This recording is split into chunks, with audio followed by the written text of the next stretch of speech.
Merhaba, ben Sezen. İnsan kaynakları çalışanı ne iş yapar? Sizlere onu anlatacağım.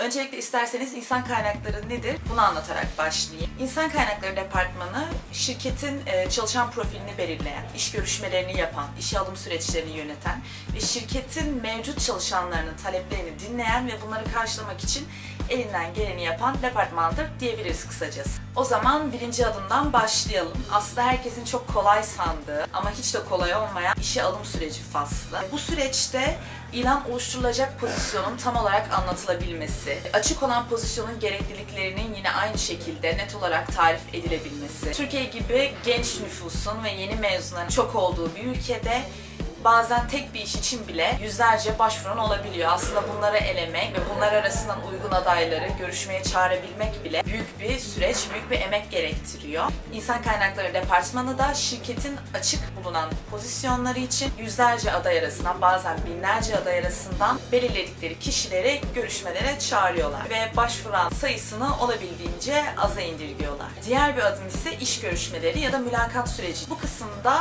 elenen CV'lerden şirkete çağrılan kişilerle birebir yüz yüze görüşme yapılır. Bu kısımda aslında insan sarrafı olabilmek çok önemli. Çünkü gelen adayın anlattıklarının ne kadar doğru, ne kadar gerçek olduğunu hal hareketlerinden, bakışlarından, beden dilinden anlayabilmek, o kişiye uygun ve doğru soruları sorup aday süzgecinden geçirebilmek, insan kaynakları departmanının diğer bir görevi daha diyebiliriz. Diğer bir madde ise yeni personeli resmi olarak şirkete kayıt etmek. Aday seçildi, şirkete geldi, işe başladı. Sırada aslında bu kişinin özlük dosyalarını toplamak, resmi belgeleri toplamak ve bunları kayıt altında tutmak kalıyor.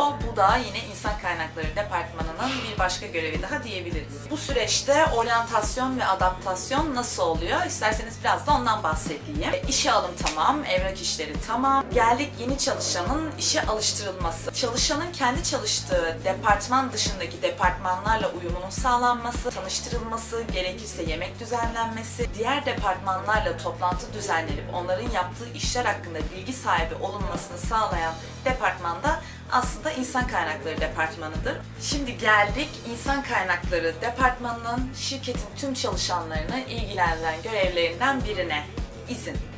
İzin yönetimi aslında oldukça önemli çünkü şirket çalışanlarının izinlerinin çakışmaması, tarihlerinin belirlenmesi, şirketin de çalışanın da mağdur olmaması için elinden geleni yapan departman yine insan kaynakları departmanıdır diyebiliriz. Hangi ekipman, hangi çalışana zimmetli, kim ne kadar avans istedi? Aslında şirketten şirkete değişiklik gösterse de avans talepleri, masraflar ve bunun gibi süreçler öncelikle insan kaynakları departmanının filtresinden geçer, sonrasında muhasebe departmanının eline ulaşır. Bu tür süreçlerin takibini tutmak, kaydını tutmak da yine insan kaynakları departmanının görevlerinden biri diyebiliriz. Peki performans ve memnuniyeti kim ölçecek? Tabii ki yine insan kaynakları departmanı. Şirkete yeni birilerini almak ve bu kişilerin oryantasyonunu sağlamakla aslında süreçler bitmiyor. Şirketin mevcut çalışanlarının da memnuniyetlerini ve memnuniyetsizliklerini dinlemek, çalışanın performans ve memnuniyetini ölçmek yine insan kaynakları departmanına ait görevlerden biridir. Evet, sıra geldi şirket içi görüşmeler ve sürdürülebilirlik. Değerlendirmeler yapıldı, sonuçlar analiz edildi. Daha sonra problemleri olan çalışanlar çağrıldı, küçük toplantılar yapıldı. En sonunda bu problemlere çözüm aramak da insan kaynakları departmanının görevidir. Evet, geldik raporlamalar ve raporlamalar. Hangi departmanın aylık masrafı daha çok? Hangi şubede çalışan değişimi oranı daha yüksek? Hangi departmanda kadın erkek oranının yüzdesi nedir? Ve bunun gibi daha birçok rakamlara aslında yöneticiler ihtiyaç duyuyor. Yöneticilerin bu taleplerini karşılamak da aslında insan kaynakları departmanının görevlerinden bir tanesidir diyebiliriz. Evet, gördüğünüz üzere insan kaynakları departmanı aslında şirketin bel kemiğidir. Lütfen saydığım bu maddeler gözünüzü korkutmasın. Bu süreçleri kolaylaştırabilmeniz için birçok insan kaynakları yazılımı mevcut.